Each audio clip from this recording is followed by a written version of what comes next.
Folks, one of the things that makes One Rental at a Time different is we give you insight and experience from across the investing landscape. That starts with Conway Home Loans. What they're going to do here is give you a peek behind the curtain. If you remember Q1 2022, it was a crazy year. Real estate was hot, inventory was low, prices were going bananas. Well, we are just on the cusp, a day away, completing Q1 of 2023, and the market's been different.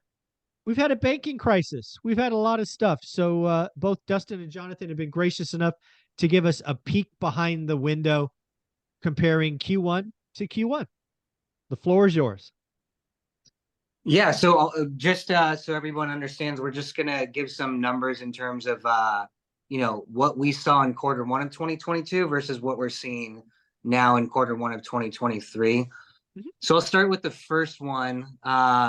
In 2022 Q1, we did 32% of our business was purchases. Obviously, the other 68% then was refis. In 2023, that's flipped a little bit.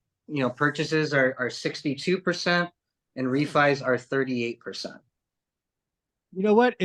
Sorry to interrupt, but if I would, gun to head, if I had to guess, I would not have guessed refis were still 38% of your business, which is interesting. We could talk more. We could talk more about it after we go over the numbers of why, but it's because there's a lot. Why. Yeah, there's a lot of good reasons why right now. So okay, awesome. I like it. Well, we'll keep going. Sorry, I thought that number surprised me high. Yeah. Okay, keep going. Okay, I'll do it. Yeah. And then on those purchases specifically in quarter one of 2022, okay, the amount of bridge financing that we did, right? 12, 24-month bridges. Now this could be with rehab or no rehab.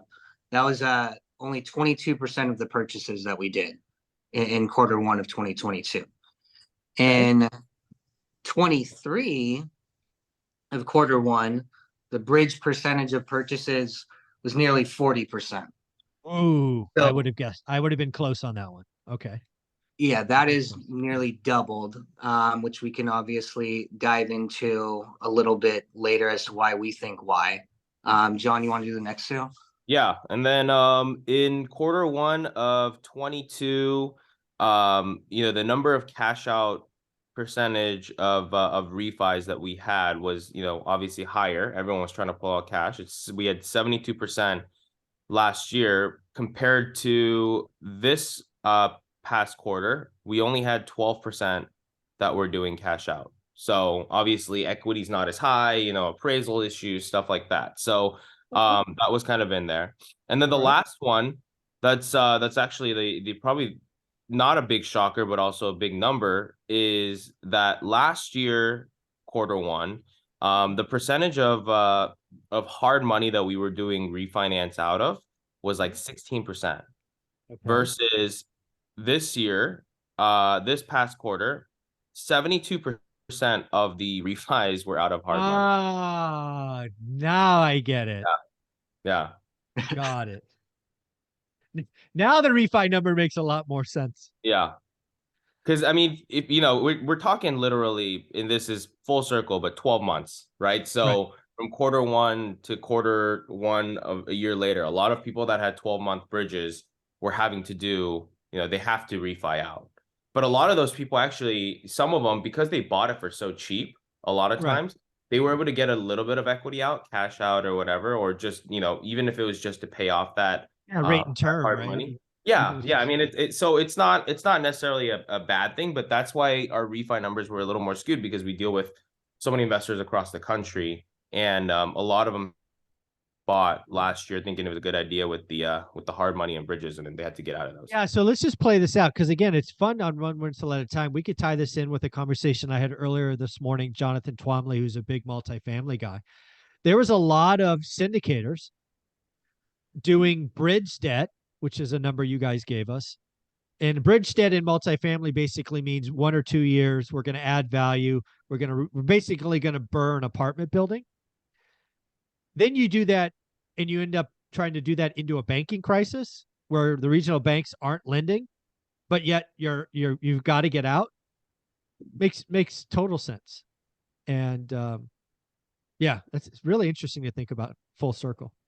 Yeah, Yeah. because a I lot mean, of these we'll go more into that video too. But Yeah. yeah, go they ahead. try to on the hard monies from a year ago or their bridge debt. A lot of their plans, their exit strategies were to sell.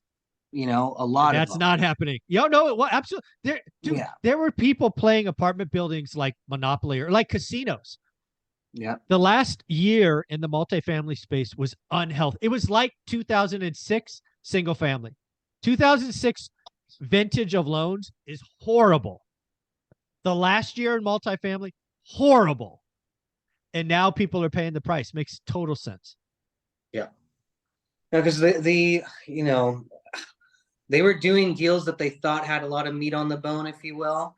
But 6, 9 months later, after they were done with the rehab, that was all gone. And you know, it was the amount of conversations John and I have where our clients are debating, do I sell and try and make either 5, 10K profit or lose 30 grand, or do I just hold this and turn it into a long-term rental?